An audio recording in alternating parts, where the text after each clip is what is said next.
আগের ব্লগে তো আমি শেয়ার করলামই যে আমরা নন্দনকানন ঘোরার পরে নেক্সট কোথায় যাব সেটা। তো নন্দনকাননে আমরা সব থেকে বেশি যেটা দেখেছি সেটা হচ্ছে হরিণ আর এই ময়ূরগুলো। বাকি সমস্ত দেখেছি যেটা আগের ব্লগে শেয়ার করেছি, কিন্তু সেগুলো দেখে অতটাও মন ভরেনি। তারপরে আমরা চলে এসেছিলাম হচ্ছে লিঙ্গরাজ টেম্পল দেখতে। সেখানে ভেতরে যেহেতু ক্যামেরা বা মোবাইল অ্যালাউ ছিল না, সেই জন্য ভেতরের ফটো তো তুলতে পারিনি। তবে বাইরে ঢোকার সময় দেখছিলাম এরকম মহাদেবের ত্রিশূলের তিলক দিচ্ছিল, সেইগুলো সবাই নিয়ে মন্দিরের ভেতরে ঢুকলাম। সেখানে আমরা একটা পান্ডা ঠিক করেছিলাম আর তার মাধ্যমেই ভীষণ ভালোভাবে পুজো হলো। এই প্রথমবারই আমি লিঙ্গরাজ টেম্পলে আসছি, আগে এতবার পুরী আসলেও এখানটায় আসা হয়নি। অন্নভোগ প্রসাদও আমরা পেয়েছিলাম, অন্যান্য প্রসাদ, শুকনো প্রসাদ, সেই সমস্ত কিছু নিয়ে তারপরে আমরা রওনা হলাম কোনারক যাব বলে। কোনারক মন্দির আগেও আমি অনেকবার এসেছি, আর লিঙ্গরাজ টেম্পল থেকে মোটামুটি 1-1.5 ঘন্টা মতো তো সময় লেগে গিয়েছিল। গাড়ি পার্কিং করার পরে কিছুটা রাস্তা হেঁটে যেতে হচ্ছিল। আর আমি আর ভেতর পর্যন্ত যাইনি কোনারক মন্দিরে, কারণ তোজোর তখন খাওয়ার সময় হয়ে গেছিল 5:30, খাবার ছিল গাড়িতে, সেজন্য আমি গাড়িতেই ছিলাম। উজ্জ্বলরা বা বাকিরা মন্দিরের ভেতরে ঢুকেছিল। আমি আগে অনেকবার এসেছি, 2-3 বার, ওই জন্য আমার ভেতরে যাওয়ার অতটা ইচ্ছাও ছিল না। মন্দিরের দুপাশারই যে রাস্তাটা হেঁটে যেতে হয় সেখানে প্রচুর দোকান, সেখানে অনেক রকমের খাবার দাবার তো পাওয়া যাচ্ছেই, তার সাথে অনেক ধরনের শোপিস পাওয়া যাচ্ছে।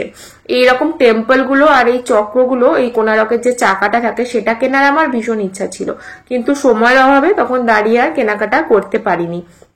আর একটা ইচ্ছা ছিল হচ্ছে জগন্নাথ দেবের মূর্তি কেনার, কারণ জগন্নাথ দেবের মূর্তি কেন জানি না আমার ভীষণ ভালো লাগে অনেক রকমের কিনতে। তারপরে যাই হোক, আমাদের বেরোতে বেরোতে এখান থেকে অনেকটাই সন্ধে হয়ে গেছিল।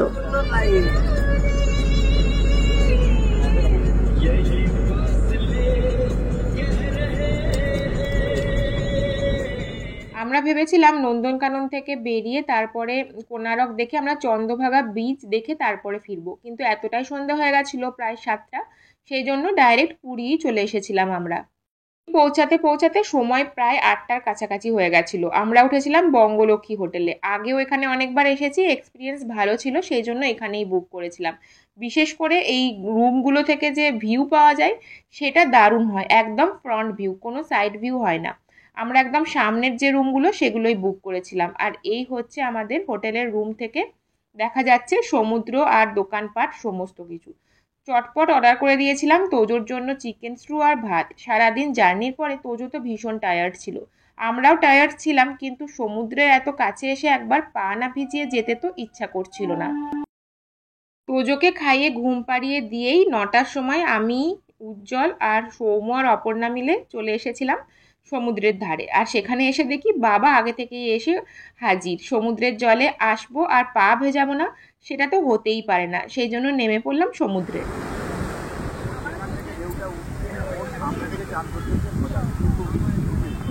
তুমি যখন ওখানে চান করবে না, বুঝলে, ওখানে চান করবে, ঢেউটাকে তখন উঠে আবার উঠে নামবে, পেরিয়ে যাবে।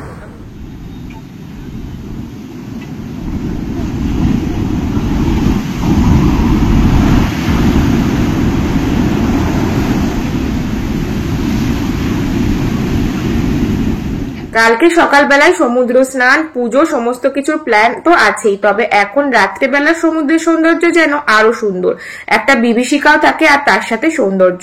কিছুক্ষণ পা ভেজাবো করতে গিয়ে প্রায় হাঁটু পর্যন্ত ভিজেই গিয়েছিল। অনেক মজা করে সমুদ্রের সুন্দর হাওয়া খেয়ে তারপরে ফিরে এলাম হোটেলে। কালকে পুজো দেওয়ার প্ল্যান আছে, সেটা পরের ব্লগে শেয়ার করব। এই ব্লগটা যদি ভালো লেগে থাকে তাহলে অবশ্যই লাইক করে দিও, শেয়ার করে দিও, চ্যানেলটাকে সাবস্ক্রাইব করে বেল বাটনটা ক্লিক করে রেখো। এর পরেও আরো অনেক সুন্দর সুন্দর ব্লগ আসতে চলেছে। আজকে চলি, টাটা।